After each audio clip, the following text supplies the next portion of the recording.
My sister-in-law asked for a house key. I refused. Then it went missing. When I went to her place to retrieve it, I discovered something shocking.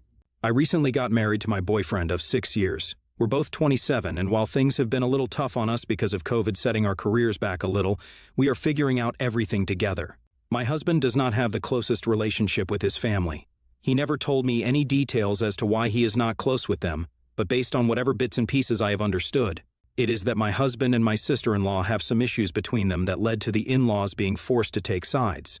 Because both of them took my sister-in-law's side, my husband has not been close with them ever since. If I can be honest, I was not bothered about it much.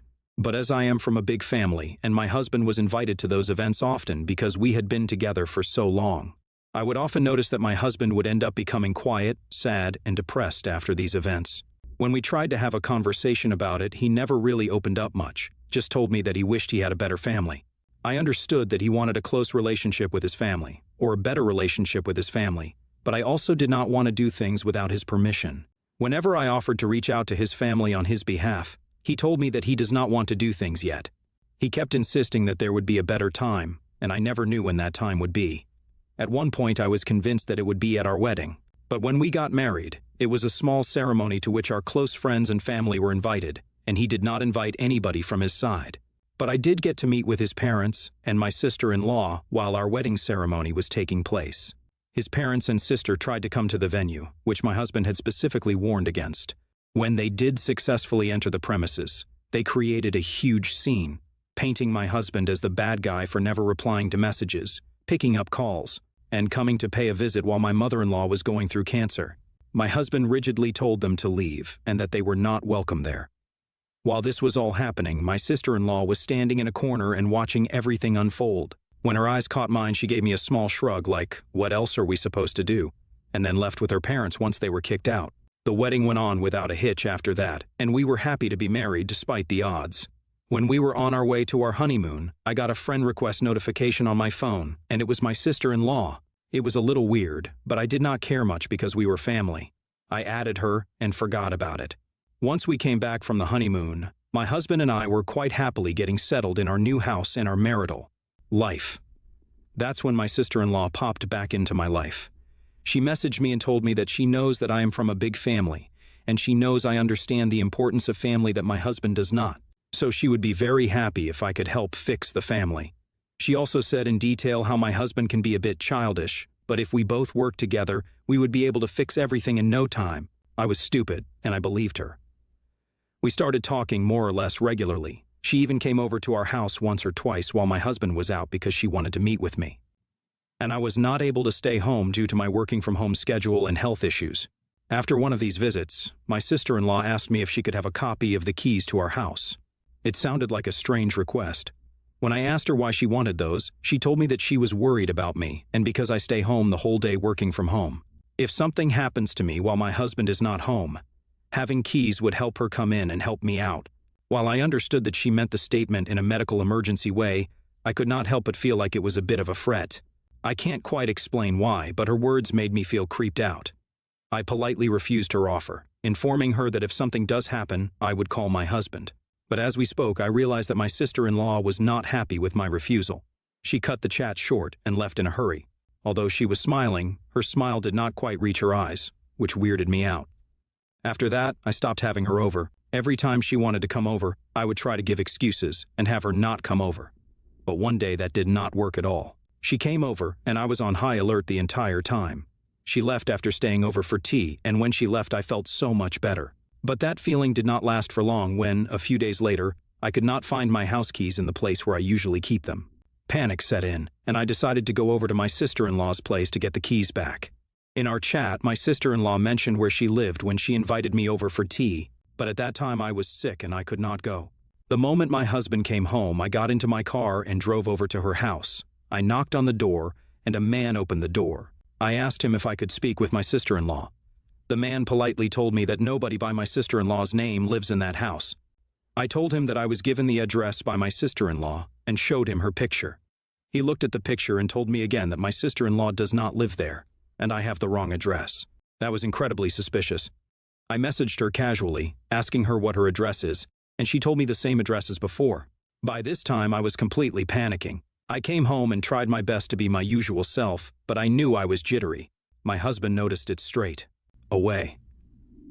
For the past 2 days, he has been trying to ask me what is wrong and what has happened, but I have no idea how I will tell him about this whole situation because I do not want him to be disappointed in me, but I know that I should. I keep wondering if I was the asshole for starting the whole communication with my sister-in-law, because if I had not done it, I would not have lost the keys this way. But I just wanted to help. I will tell my husband about the whole situation. I read everything that you all said, and I do agree that I was incredibly stupid for hiding things from him. I should have told him about it regardless. I know why you guys are calling me the asshole, and I also understand everyone who is calling me not the asshole. I will do the right thing tonight, do not worry, and I will update you guys accordingly. Thank you regardless for being genuine and showing me the error of my ways. So, the conversation went better than expected. Once my husband was home from work, I told him that I had something to tell him. He looked relieved, and once we were both comfortable, I told him everything. I told him how his sister-in-law messaged me after our honeymoon, and how she told me that I can mend the family by staying in touch with her and slowly allowing her and his parents back into his life. I told him that I did not mean to hide it from him or go against him, but that I was scared he was going to stop me from doing anything since he was constantly refusing to tell me what his issue was with his family. I thought that perhaps I could mend the relationship now because we are both 27. He listened to me saying everything without interrupting me, and once I was done, my husband told me that he was disappointed in me for hiding this thing from him for as long as I did. He told me that I should have asked him what the whole thing was and he would have told me everything. Now that we are married, he did not feel comfortable telling me anything before we were married, because he was not sure when his family would try and poison my heart against him. When I told him I could not quite follow along, he gave me the full details. My father-in-law is an extremely narcissistic and abusive man. He has always been that way, and he never cared much about anything else in his life except himself. My sister-in-law inherited that trait from my father-in-law. She is a narcissistic and charming person, who on the surface might seem like an extremely sympathetic and genuine human being, but in reality, she is a selfish person. My husband knew about it from the moment he became aware of the environment he was in. My mother-in-law refused to divorce my father-in-law, and my father-in-law refused to divorce my mother-in-law, because they did not want to go through with the court hassle. When my sister-in-law's behavior got her in trouble at school, my mother-in-law worsened. My sister-in-law became more and more aggressive, mean, and rude over the years. When she started college, she got into a huge argument with my mother-in-law and father-in-law because, while they were paying for her college tuition, she was upset that they were saving money for my husband's college as well, instead of giving it to her to let her have some pocket change. At first, my father-in-law and mother-in-law refused to give her any of that because she already had enough. But then my sister-in-law told them how my husband can simply work his way through university, as my father-in-law did, and because he is a man, while my sister-in-law herself is way too delicate to do those works. After that, my husband's college fund started to get depleted. My husband was not informed about this, and he just knew that there was money moved aside for him. When it was time for admissions, he learned about this whole thing. And when my sister-in-law told him that he could just work his way through college, that is when my husband decided to go no contact with them. He started going no contact from the moment he moved out, which was when he was 19. But the whole thing became pretty set in stone when my husband was 23. Hearing all of this made me realize how stupid I was for even allowing my sister-in-law in the house. My husband also explained that over the years there had been several times when my mother-in-law had contacted him asking to borrow money, even though my sister-in-law was seemingly well off. But that was when he learned from their cousin that my sister-in-law was abusing substances. While she may not look like a drug user, she has been abusing substances for a while. That was when I connected the dots regarding the keys. My husband told me to call the locksmith ASAP, get the locks changed, because we have no idea when my sister-in-law might try to get in. I blocked the contact and social media of my sister-in-law right then and there, just so that she could not contact me anymore. We got the locks changed, as I mentioned in the last update. Once it was changed, I felt so much better about the whole ordeal. As my job requirements changed, I had to start going back to the office to work every Wednesday and Friday. And one of those Fridays when I came home, I saw my husband was already home. Turns out that our neighbor, this lovely old lady, was out doing things in her garden when she saw a suspicious young lady trying to get into our house. The description of that lady matched my sister-in-law very well. The lady decided to call the cops on her, and the cops did manage to get her detained. My husband has decided not to press charges, but he has decided to apply for a restraining order to make sure of our safety. I could not have been stupider when it came to trusting anyone. I will go with not the asshole, because you did want to help your husband. but you are bordering on a little bit presumptuous. If you care about the well-being of your husband so much, then why don't you tell him about everything instead of hiding things from him? I am sure that it would hurt him more learning that you were hiding things from him than learning that you were talking with his sister. Ita, only the presumptuous. You are actively going against your husband's wishes to fulfill your wishes, and you are hiding everything from him. He does not want to be in touch with his family. Why can you not respect that? My male 71 and wife Karen 78 female leave for Florida in late October and live in Connecticut for the summer. Kara, my daughter, and her husband Sean live in Massachusetts. Kara is pregnant with their first child, due in March. In September, my stepson gifted new floors to Kara and Sean for their kitchen. I offered to help with the installation. Their home is over 100 years old. I'm not a contractor or a carpenter, but I am good at home repairs. I was supposed to only install the floors, but during demo, I encouraged them to demo some cabinets so the flooring lay down better. I said I would help with prep on weekends and come back from Florida in November to assemble new cabinets and install them. They agreed. They are new homeowners and not handy, but were eager to work. The walls ended up being covered in rotting horsehair plaster, which was a surprise. When the weekend ended, there was no stove hookup. Floors were 10% installed, and it was a bit of a mess. I left it to them to plaster the walls that week, and I'd come back next weekend. By Tuesday, Kara and Sean called in a panic, saying the plaster was a disaster, and Kara was afraid of the stress of her pregnancy. I told them to wait. Kara told me she felt misled and that the project spiraled out of control, and asked me to take ownership, not financial, for my hand in their issues. I told them they made their choice to demo and it's not my house. They paid me for my help and hired a contractor. They said I'm not able to commit to a project of this size. I work full-time and help my stepson with his flip, and didn't believe I would come back to help after leaving for Florida.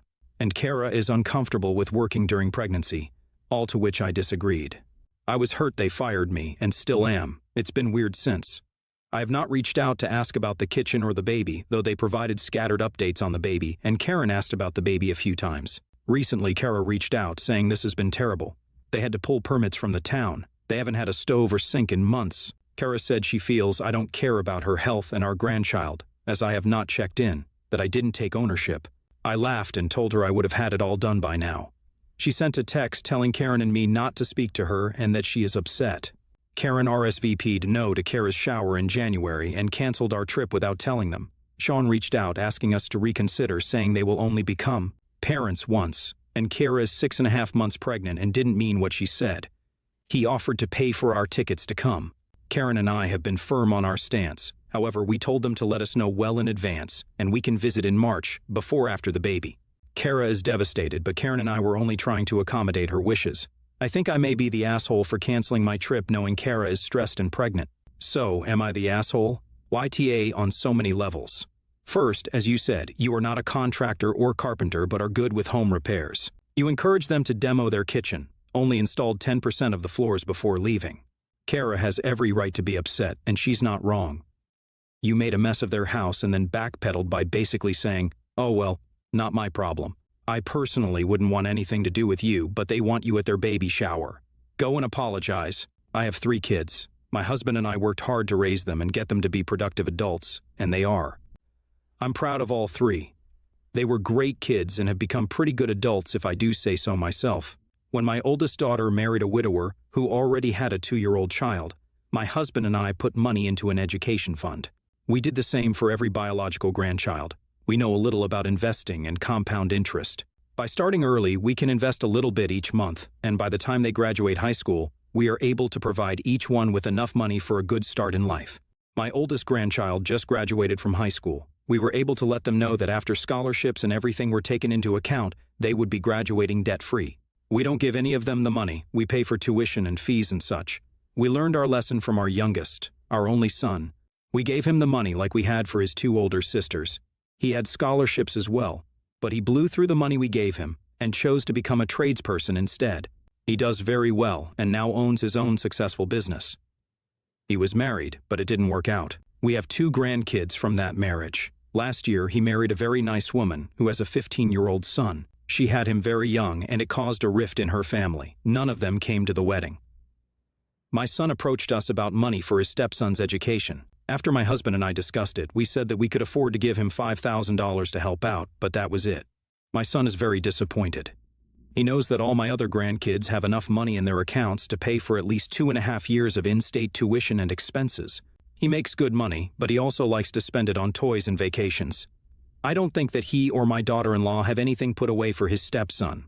That is why we offered the $5,000. My son and his wife are planning ahead for when he graduates in June, and they are still complaining that I'm treating him differently from our other grandkids. I know that we are, but we didn't have almost 2 decades to save for him. That $5,000 came out of my fund for when I need to replace my car. My son and daughter-in-law are not spending their money on toys and vacations. I may have put that badly. The reason that my son doesn't have a lot of savings to pay for his stepson's education is because of how he chose to spend his money prior to getting married. I hope that is clear now. I have talked to my husband and son. My son wants me to take money from all the accounts and make one for his stepson. We offered to split the 2 accounts we have for his biological children into 3, and split the $5,000 into them, and we will continue to contribute to the accounts until they get used. He seems unhappy with that option.